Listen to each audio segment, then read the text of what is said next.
Kawan, kita sudah melihat bagaimana Dewi Kadita berubah menjadi Nyi Roro Kidul, penguasa Samudra Selatan. Kita juga sudah mendengar tentang perjanjian gaibnya dengan para raja Jawa. Namun, kisah Sang Ratu Laut ternyata tidak berhenti pada catatan sejarah kuno. Legenda ini terus hidup hingga menimbulkan mitos, larangan, dan cerita mistis yang masih dipercaya sampai hari ini. Siapa yang tidak pernah mendengar larangan memakai pakaian hijau di pantai selatan? Konon, hijau adalah warna kesukaan Nyi Roro Kidul. Jika ada yang berani memakainya, sang ratu bisa jatuh hati, lalu menarik orang itu masuk ke dalam laut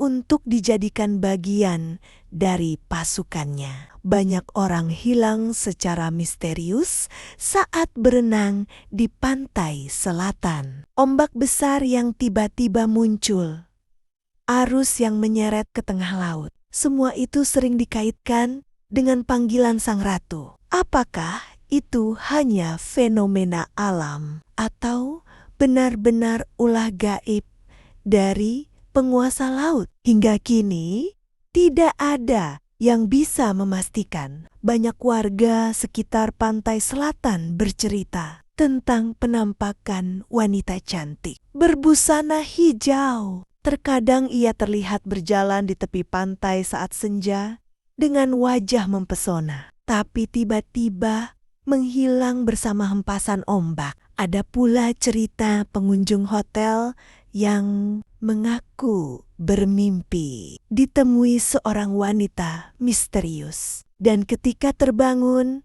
kamar mereka tercium wangi bunga melati yang sangat kuat. Bagi masyarakat Jawa, melati adalah tanda kehadiran Nyi Roro Kidul. Meski banyak misteri, hingga kini Karijen-karijen Jawa masih melakukan upacara labuhan. Sesaji berupa kain, makanan, dan wewangian dihanyutkan ke Laut Selatan. Ritual ini bukan sekadar tradisi budaya, tapi juga penghormatan pada ratu gaib yang diyakini masih menjaga keseimbangan antara daratan dan lautan. Di sisi lain, masyarakat pesisir juga kerap melakukan selamatan atau doa bersama sebelum melaut. Mereka percaya menghormati penguasa laut adalah cara agar mendapat keselamatan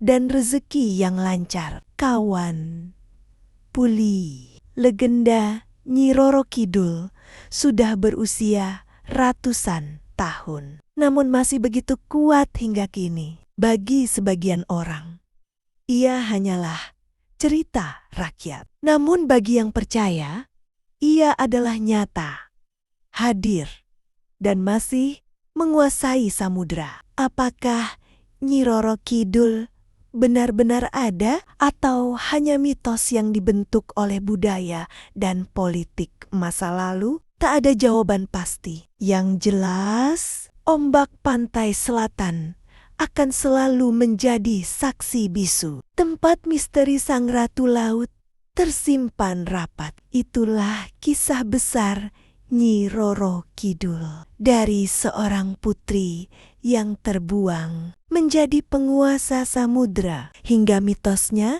tetap hidup di tengah masyarakat modern. Sebuah legenda yang mengajarkan kita tentang kuasa takdir, kecemburuan, cinta, dan misteri alam yang tak pernah bisa dijelaskan sepenuhnya. Kawan, apakah menurut kalian Nyi Roro Kidul hanyalah dongeng? Atau ia benar-benar masih bersemayam di lautan selatan, menunggu mereka yang berani menantangnya? Tulis pendapat kalian di kolom komentar. Dan jangan lupa like, share, serta subscribe